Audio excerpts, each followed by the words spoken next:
നമസ്കാരം പ്രിയപ്പെട്ടവരെ, ഞാൻ രാജീവ് കനൂര്. ഞാൻ ഇന്നിപ്പം ഒരു പ്രധാനപ്പെട്ട ഒരു കാര്യം എല്ലാ ആൾക്കാരോട്ടും ഷെയർ ചെയ്യാനായിട്ട് വന്നതാണ്. എൻ്റെ ഒരു അടുത്ത സുഹൃത്തിൻ്റെ ഒരു ടെലഗ്രാം ആപ്പ് ഹാക്ക് ചെയ്യപ്പെട്ടു. അപ്പം അതുമായിട്ട് ബന്ധപ്പെട്ട് സ്റ്റേഷനിൽ റിപ്പോർട്ട് ചെയ്യാൻ ചെന്നപ്പോഴാണ് കുറച്ച് കാര്യങ്ങൾ ഡീറ്റെയിൽ ആയിട്ട് അറിയുന്നത്.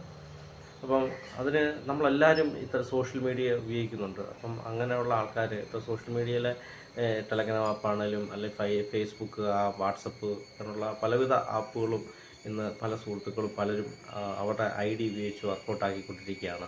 അപ്പോൾ അതിലേക്ക് മറ്റൊരാൾ കടന്നു കയറി അതിലേക്ക് മറ്റൊരു തരത്തിലുള്ള യൂസിങ് ഉണ്ടാകാതിരിക്കാൻ വേണ്ടിയിട്ട് നമ്മൾ ശ്രദ്ധിക്കേണ്ടതുണ്ട്. അപ്പോൾ അതുമായിട്ട് ബന്ധപ്പെട്ടൊരു പരാതി ഒരു സംഭവം ഉണ്ടായിട്ടുണ്ടെന്നും പല ആൾക്കാർക്കും അശ്ലീല മെസ്സേജുകളും പണം ചോദിച്ചുകൊണ്ടും ഒക്കെ ചെല്ലുന്നുണ്ട് എന്നും ഒക്കെ അത് പുള്ളിയുടെ അറിവോടെ അല്ല ഇങ്ങനെ ഹാക്ക് ചെയ്തതിൻ്റെ ഫലമായിട്ട് പറ്റിയതാണെന്നും കാണിച്ചുകൊണ്ട് അദ്ദേഹം ഒരു സ്റ്റേഷനിലെ വെൺമണി സ്റ്റേഷനിൽ ഒരു കംപ്ലയിൻറ്റ് എഴുതി കൊടുക്കുകയും അതുമായിട്ട് ബന്ധപ്പെട്ട് സ്റ്റേഷനിൽ നിന്ന് ചോദിക്കുമ്പോഴാണ് പുള്ളി അറിയുന്നത്. അതായത് ഇന്നത്തെ ആപ്പുകളെല്ലാം 2 സ്റ്റെപ്പ് എന്ന് പറയുന്ന ഒരു ഫംഗ്ഷനുണ്ട്. അത് തീർച്ചയായും എല്ലാ ആൾക്കാരും അറിഞ്ഞിരിക്കേണ്ടതും ചെയ്തു വെക്കേണ്ടതുമാണ്. അത് ചെയ്തു വെച്ചില്ലെങ്കിൽ ഇതുകൂട്ടുള്ള ഹാക്കർമാർക്ക് പെട്ടെന്ന് അതിലേക്ക് നുഴഞ്ഞു കയറാനുള്ള ഒരു വഴിത്തിരിവുണ്ടാകുകയും ചെയ്യും. അപ്പോൾ അതിനെ ഒന്ന് പ്രതിരോധിക്കാൻ വേണ്ടിയിട്ട് തീർച്ചയായും ഈ 2 സ്റ്റെപ്പ് എന്ന് പറയുന്ന ഒരു ഫംഗ്ഷൻ തീർച്ചയായും ഉപകാരപ്പെടുന്നതാണ്.